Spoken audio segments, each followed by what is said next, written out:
New Thought Media Network. We are a global broadcast network of positive music, media, and entertainment, inspiring humanity's evolution along the journey of enlightenment and creating a world of love, peace, empowerment, and prosperity for all. New Thought Media Network. Positively inspiring.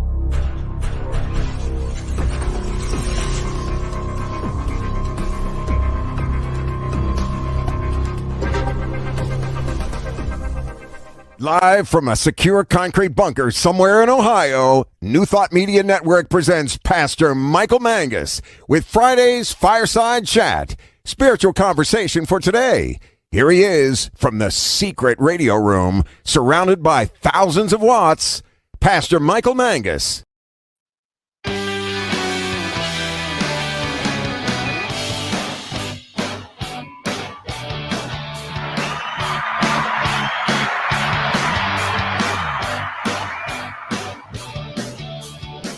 Well, good evening to everyone across the United States and also around the world. It is time once again for another fun-filled, throw-packed, and yes, guaranteed, exciting edition of the Fireside Chat here on your New Thought Media Network. I am Reverend Michael, and I am broadcasting this evening from the super secret concrete bunker somewhere around Akron, Ohio, that is so top secret that only my trusted producer, Diego Reyes, only he knows where it's at. Everyone else has no clue where the top secret bunker is located. Good to have everyone with us this evening. Please feel free to interact with us by posting your comments on Facebook or on YouTube. And again, all my shy people out there, I know you're out there. Please feel free to connect by email. pastormichaelmangus@gmail.com, pastormichaelmangus@gmail.com. The purpose of our fireside chat here is to build the fire, cozy up to it, get your cup of libation or cocoa or whatever, and come join us as we talk about contemporary issues from a New Thought perspective. And as I keep saying week after week, I want us all to have a new thought about what is going on around us and how we can play a part in healing the world and bringing about a world that does work for everyone.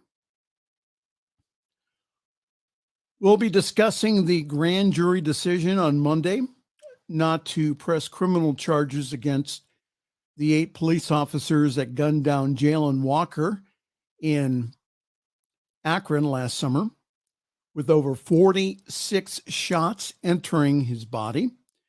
We have some guests, but I don't see them in the background. So I'll introduce them if we get them live this evening. I wanted us to have a discussion about Akron and about how that we can be the healing balm in a situation in which it's very, very volatile right now. I would like to wish a very happy Eid al-Fitr. Eid al-Fitr to all of my Muslim friends, bringing an end to Ramadan, the Islamic holy month of fasting. The conclusion of 30 days of fasting is celebrated with good food. Great food, and also that's taken around the world. Eid al-Fitr, I think that's how you pronounce it, Eid al-Fitr, or the breaking of the fast, is one of the most celebrated of all Muslim holidays. It's observed by 1.6 billion Muslims around the world. And during the entire month of Ramadan, Muslims observe a strict fast and participate in pious activities, such as charitable giving and also peacemaking. It is a time of intense spiritual renewal for those who observe it. And at the end of Ramadan, Muslims throughout the world break their fast and celebrate their accomplishment in Eid al-Fitr. The celebration itself is not directly linked to any specific historic events, but is rather a breaking of the fast. So a happy Eid al-Fitr to all of our Muslim friends watching this evening. Tomorrow, April 22nd, is the 53rd anniversary and celebration of Earth Day. Now, back in 1970, when they first started Earth Day, I thought it was a bunch of hippy dippies, hugging trees. But it's been around now for 53 years. And again, it's to demonstrate support for environmental protection. It was first held on April 22nd, 1970. And it now includes a wide range of events coordinated globally by the earthday.org, formerly the Earth Day Network. And it includes 1 billion people from more than 193 countries. The official theme for 2023 is Invest in Our Planet. So I know that there's probably Earth Day celebrations near where you're at. Please go take advantage of them. I know where I was at in Carnegie that they're having an Earth Day celebration in which the Amateur Radio Club is going to be participating, which I thought was pretty interesting. So happy Earth Day to everyone. Hug your mother. Hug a tree. That's a good thing for you to do.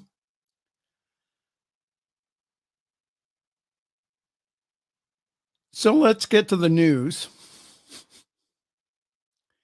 The first one is SpaceX Starship, which was the most powerful rocket ever built. It exploded mid-air shortly after its launch on Thursday from Texas. No injuries or property damage was reported following the explosion of the unmanned rocket, the FAA said. CEO Elon Musk congratulated the company and said that the team learned a lot from the rapid, unscheduled disassembly. Is that what you call an explosion? Preparations are now underway for the company's next test launch, which Musk said will happen in the next few months. SpaceX is known to embrace what's called fiery mishaps during the rocket development process. The company maintains that such accidents are the quickest and most efficient way of gathering data, an approach that sets the company apart from its close partner, that's NASA, which prefers slow, methodical testing over dramatic flare-ups. Wow. Well, again, if you don't succeed, try again, huh? Well, the major news this week is about gun violence and the shooter who killed 5 coworkers at a Louisville, Kentucky bank this month left a note that revealed that part of his goal was to show how easy it was in America for someone dealing with a serious mental illness to buy an assault-style weapon. And then you actually had to shoot up people. The gunman purchased an AR-15 style rifles several days before the April 10th shooting after quickly passing a records check. Separately, communities across the U.S. are grieving several recent shootings in which young people were shot after making common blunders. Get ready for this. Among the cases, a 6-year-old girl was shot after an angry neighbor opened fire after a basketball rolled into his yard. Other young victims this week alone, included 2 teenage cheerleaders who mistakenly approached someone else's vehicle in a grocery store parking lot. We'll talk about the next one here in the next few moments. A 16-year-old boy who rang the wrong doorbell in Kansas City, and also a 20-year-old woman who who was shot when she turned into the wrong New York driveway. Have we lost our minds? Have we lost our minds here? And let me go more in depth into the 84-year-old that was charged with felonies 4 days after the shooting of a Kansas City teen. That's Ralph Yarl. This is from the Wichita Eagle. Charges were announced in the Ralph Yarl shooting. Clay County prosecutor Zachary Thompson announced the charges filed against Andrew Lester, 84, in the shooting of 16-year-old Ralph Yarl. Clay County prosecutor Zachary Thompson announced on late Monday afternoon, Mr. Lester faces charges of first-degree assault and armed criminal action in the shooting on Thursday in a Northland neighborhood. A warrant for his arrest on Monday called for him to be held on a $200,000 bond. Thompson noted that the assault charge is a Class A felony. If he is found guilty, Lester faces no less than 10 years and up to 30 years or life imprisonment. The teen was shot after knocking on the wrong door where he had been sent to pick up his younger twin brother, or his younger twin brothers. The shooting has stoked national outrage, with Vice President Kamala Harris, as well as several celebrities, weighing in. The junior at Stawley High School, who just happened to be black, was allegedly shot in the head by the homeowner Lester, who is white. Lester allegedly shot Yarl again after he had fallen to the ground. Yarl got up and then he sought help at three different homes before someone assisted him. Can you believe that? Lester was taken into custody and also released. Amid outrage and questions over the weekend on why Lester was released and not immediately charged, Kansas City Police Chief Stacey Graves said on Sunday that investigators needed a formal statement from the victim, forensic evidence, and also other information for the case file to be completed. She also said that the authorities would consider whether the homeowner was protected by the state's Stand Your Gun or Stand Your Ground law, which gives people the right to use deadly force to protect themselves. According to the law, the use of force must be proportionate to the level of threat.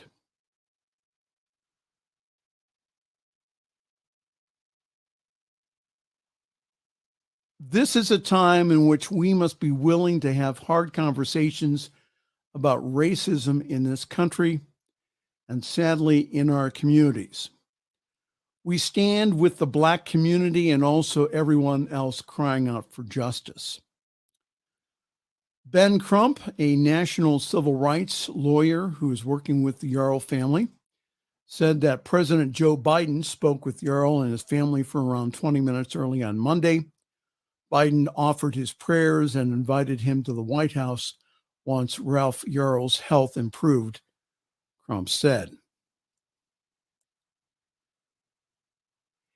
It was appropriate for the prosecutors to charge him, and the only tragedy was that it took so long for them to charge him, Crump said. You can't send a message to society that it's okay to shoot Black people in the head for just ringing your doorbell. Lee Merritt, who's another national civil rights attorney working with the family, says justice delayed is justice denied. We are relieved that charges are finally moving forward, but are disappointed in the delay that necessitated national outcry for an obvious crime. We are cautiously optimistic about accountability and justice. Police conducted an informal interview with Jarl at Children's Mercy Hospital. The teen said he rang the doorbell, waited outside, and did not pull on the door. A man opened the door holding a firearm. Jarl said that he was immediately shot in the head and fell to the ground, where he was shot a second time, and this time in the right arm. Jarl told the police. The man said, "Don't come around here." At a news conference on Monday, Thompson was asked whether or not race was a factor. He said yes, but declined to elaborate.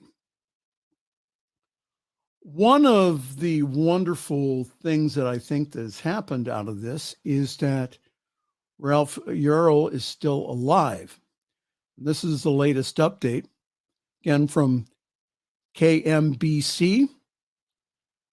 From Wednesday, it said a family member of the 16-year-old who was shot twice last week after he accidentally went to a wrong address to pick up his siblings says that he is a true miracle. Attorneys for Jarl shared a lot of good news and an update on the team's condition on social media.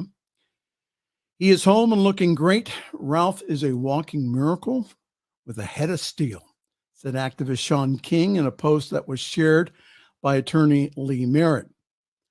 The post detailed the extent of Jarl's injuries, saying that he suffered a traumatic brain injury, which he is still recovering from. Had the bullet hit his head a fraction of an inch in any other direction, he would have probably been dead right now, King wrote. King also added that Jarl is expected to make a full recovery, but it will take some time. The teen is currently working with a trauma-informed psychologist and a therapist to begin processing what happened. Jarl's aunt, who is Dr. Faith Spoonmore, who's a physician, told King Ralph is currently at home with the family. He can ambulate and communicate, thank God. A true miracle considering what he has survived. Spoonmore also added that each day is different. Attorneys also provided more details on the call that Jarl had with President Joe Biden, saying that Biden and the family spoke for nearly an hour. Once again, I want to ask you this evening this. Have we lost our minds?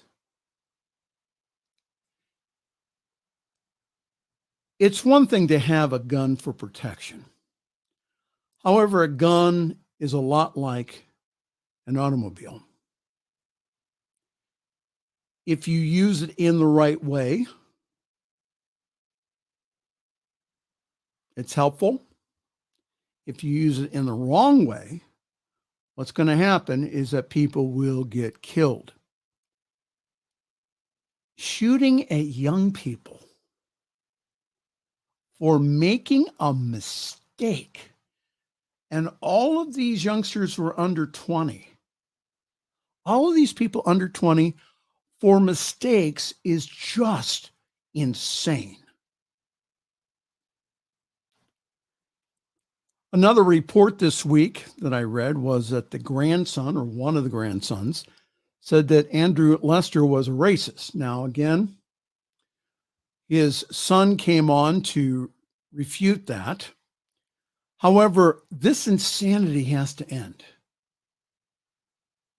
This is crazy. It's one thing to own a gun. However, the use of the gun, if you're going to have one, is to protect yourself and not to shoot at any damn thing. Yes, I said damn, Diego. At any damn thing that comes towards your car or home.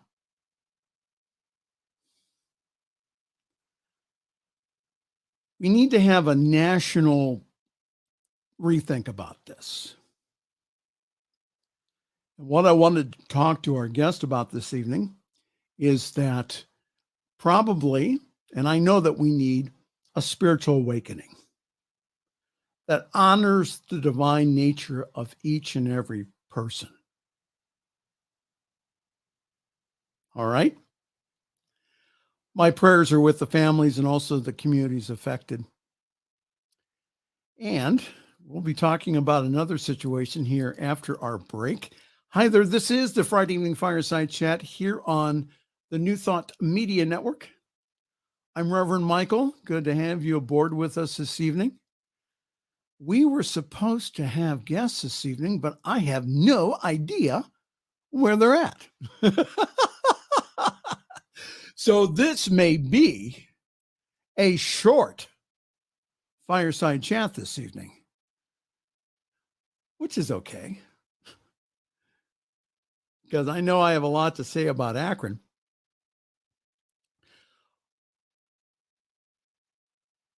Well, yours truly is currently parking himself at Summit CSL. For more information, please join us online, and you can find more Zoom information at summitcsl.org.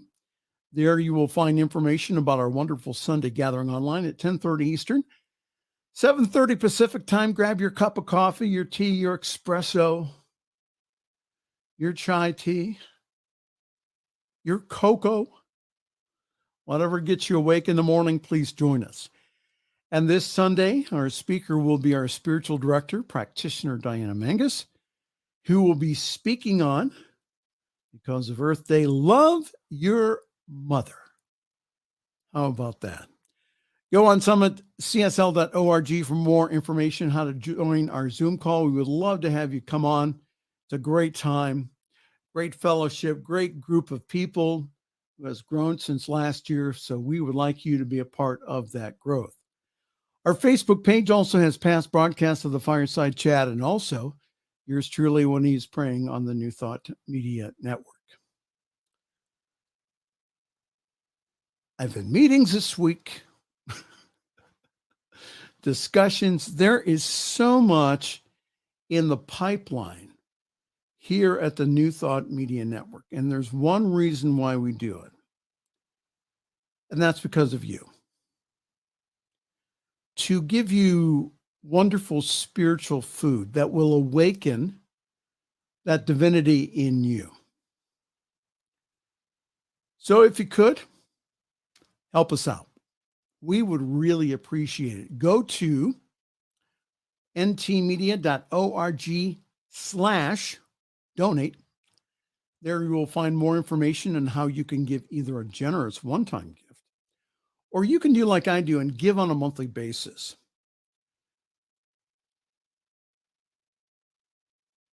Continuing monthly support really helps us, again, to set budgets, helps us pay honorariums and salaries, buy equipment.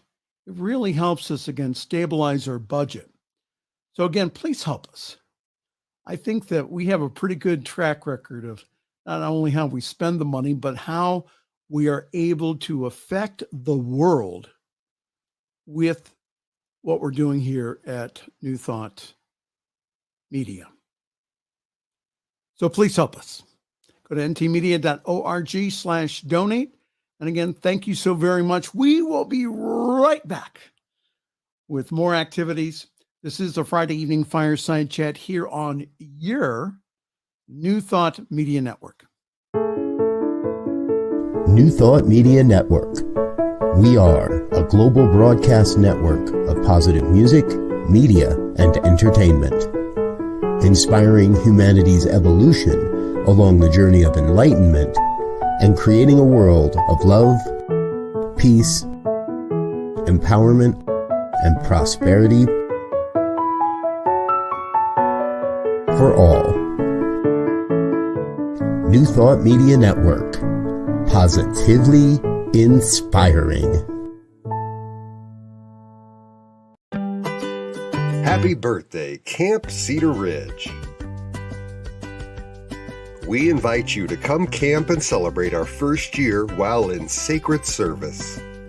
May 19th through the 21st, we'll be restoring our beloved meditation labyrinth. Come camp with us for the weekend, and all we'll ask you to cover are the meals. Vegetarian, vegan, and gluten-free options are available. That's the weekend of Friday, May 19th to Sunday, May 21st. You can bring your own tent or act fast and register for one of our glamping tents or bunkhouse beds while supplies last. We do have limited indoor accommodations for an additional fee. Find more details and registration at campcedarridgeor.org/lab.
The views and opinions expressed by Pastor Michael Mangus are generally right.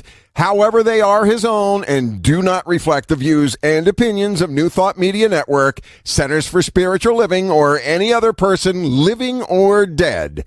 As they say in the 12-Step Recovery Program, take what you like and leave the rest. Here again is Pastor Michael. I have no idea where our guests are at. I think Diego scared him off. What do you think, Diego? I don't know either. Yeah. Well, you know what? That just means more cake for all of us, right? That big cake. Hey, put up what Zoe said. Put up what Zoe said. It says maybe they couldn't find the bunker. Okay. We had given them specific information on how to get into the broadcast. We had double and tripled sent it to them. So, and my guard outside the top secret concrete bunker has said he has seen no activity. Hey, Wayne. Yes, be the light. Well, we have the opportunity to be the light, especially here in Akron. What I wanted our guest to talk about is the situation that's going on here in the Akron area. So the latest from Akron concerning the Jalen Walker shooting and the grand jury's decision on Monday not to criminally charge the 8 officers involved. Ohio Attorney General Dave Yost announced on Monday that a special grand jury in Summit County Common Pleas Court returned what's called a no bill, meaning that jurors found that the actions of the police officers involved in the shooting death of Jalen Walker were justified. The city has reacted in several ways. A march was held on Tuesday. Protesters chanted, justice for Jalen at the Cleveland Cavaliers playoff game that evening. A protest on Wednesday evening that blocked part of Copley Road, which is not that far away from us here, was dispersed by Akron police and also Summit County deputies using chemical irritant and also pepper spray. If you take a look at the footage on TikTok and also on YouTube, it's like they're spraying this stuff all over the place. They don't care if they run out. Anyhow, protesters say that the police did that without provocation. But the police said on Wednesday night that people were throwing objects before the officers took action. And the objects they said that were being thrown at them were bottled water and rocks. Two mayoral candidates, Shamus Malik and also Tara Mosley, have questioned the police's actions. The Akron police have not released videos from the scene. Police Chief Steve Milet told the Beacon Journal, that's our local paper, on Thursday, saying that he won't comment on how police handled the protest until he's seen the video from the Summit County Sheriff's Office and also the Ohio State Highway Patrol. A group of more than 20 protesters returned to Hawkins Plaza last night to march on its sidewalks. The protesters last night marched along Orlando Avenue on their way to Hawkins Park during a Jalen Walker protest in Akron on Thursday. Protesters marched on a sidewalk from Hawkins Plaza to Copley Road and back.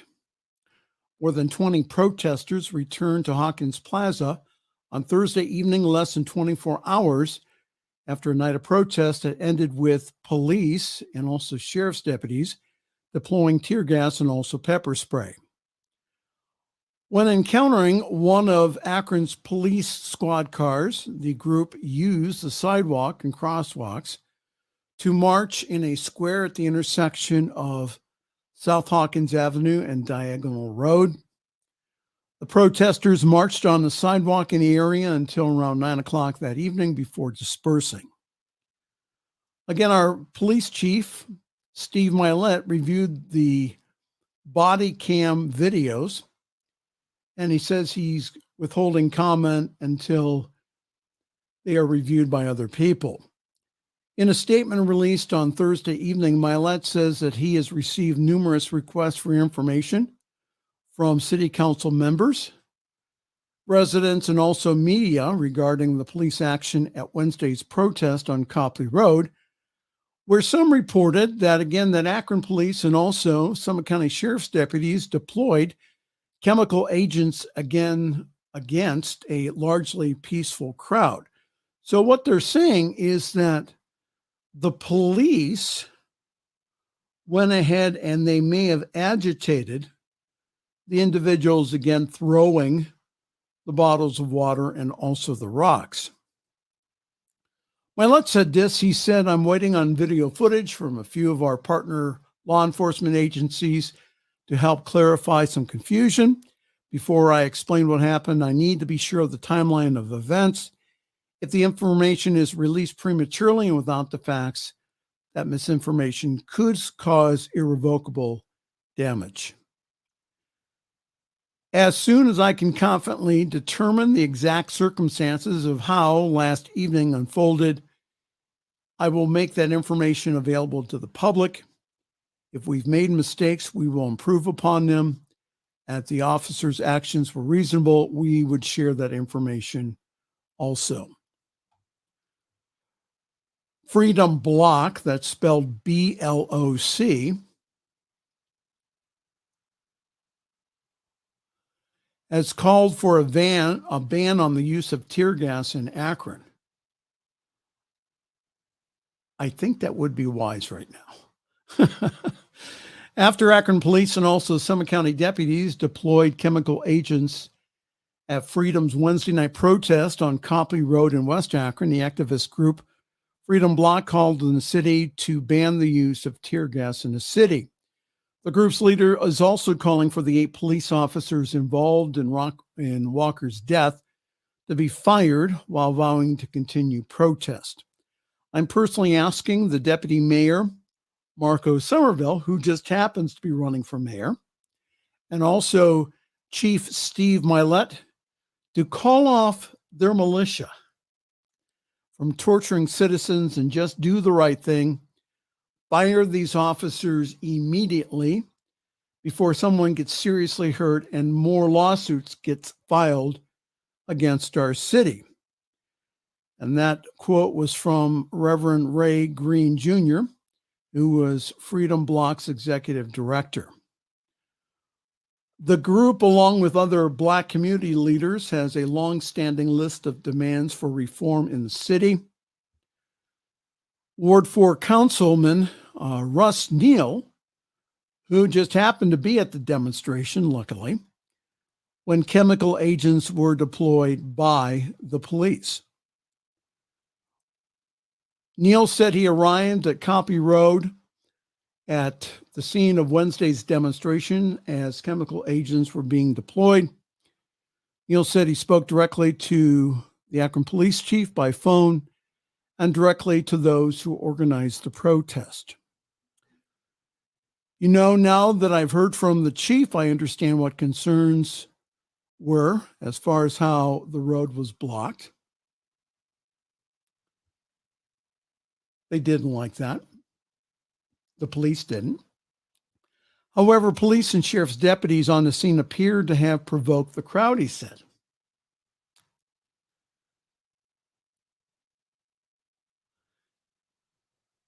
The fact is that folks were in their own community, and to have law enforcement show up with that much force when they protested just a week before in the Highland Square, where there wasn't that type of force, that just set everybody off and on the edge.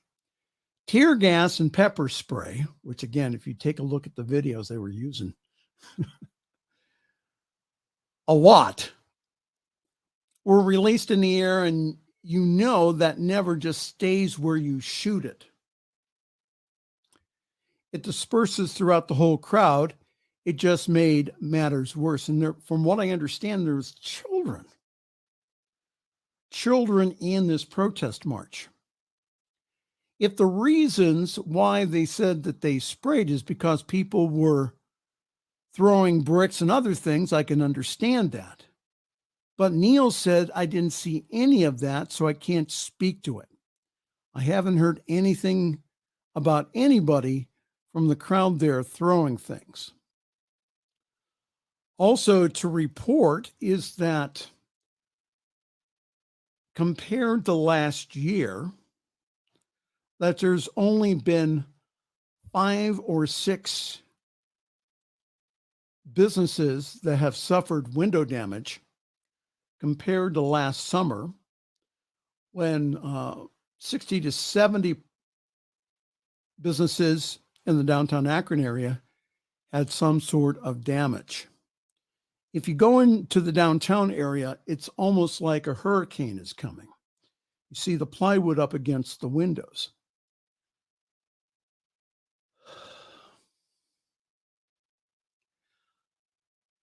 That is why I'm calling on everyone to not only pray for Akron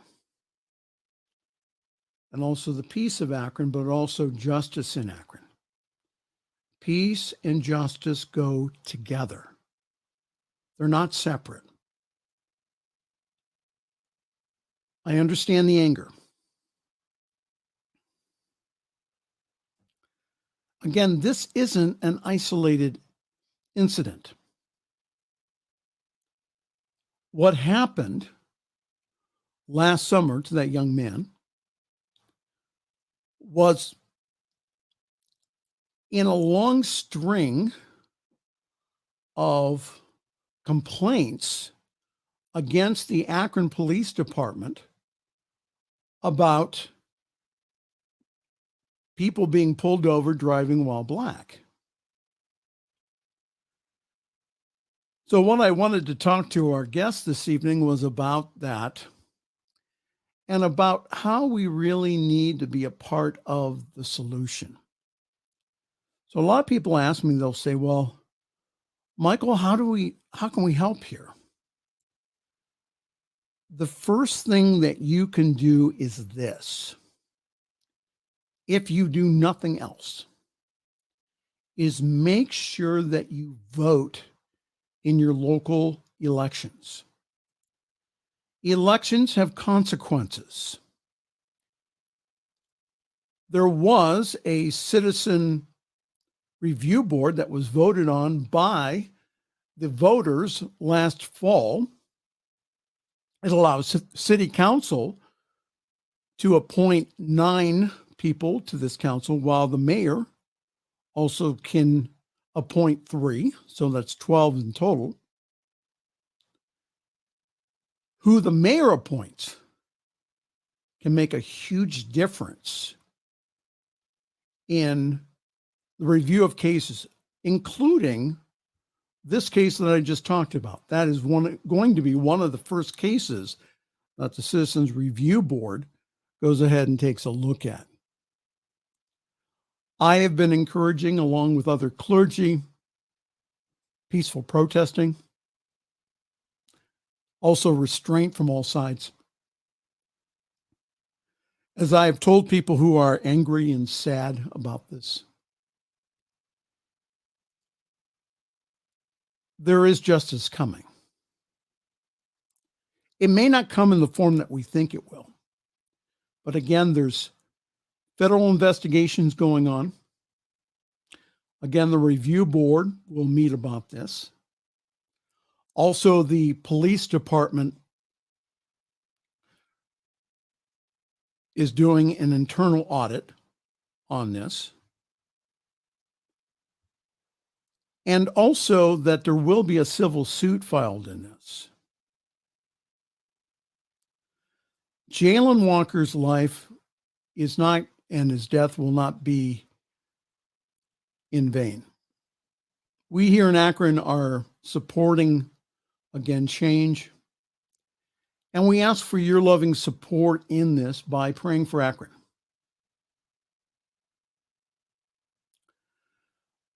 This has been a very difficult week here.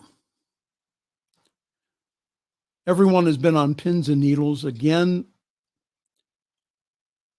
individuals thought that the city would blow up. It hasn't. The protests have been peaceful.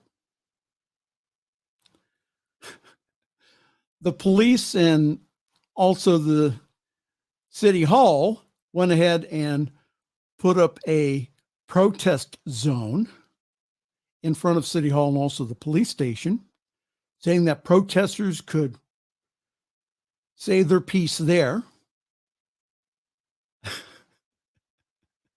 However, what happened is that the protesters said, "Oh yeah, really? You're going to tell us where to protest? Well, we're going to show you." See, again, this is where the people of the light come in. This is where individuals say, again, enough is enough, that we put pressure upon our governments, upon our elected officials, upon our police departments for reform. We don't want law enforcement anymore. We want peace officers. We don't want a militarized police force. Again, we want everyone treated by the book. So again, please pray for Akron. We'd really appreciate that. All right, Diego, that's all I have to say. What do you think? Think we should just wrap it up? I think so. All right. We'll have our guests on some other time, but again, thank you so very much. Again, continue to pray for Akron, for peace and justice in Akron. I would really appreciate that. And if you need a word of prayer spoken for you, go to prayer@ntmedia.org, prayer@ntmedia.org.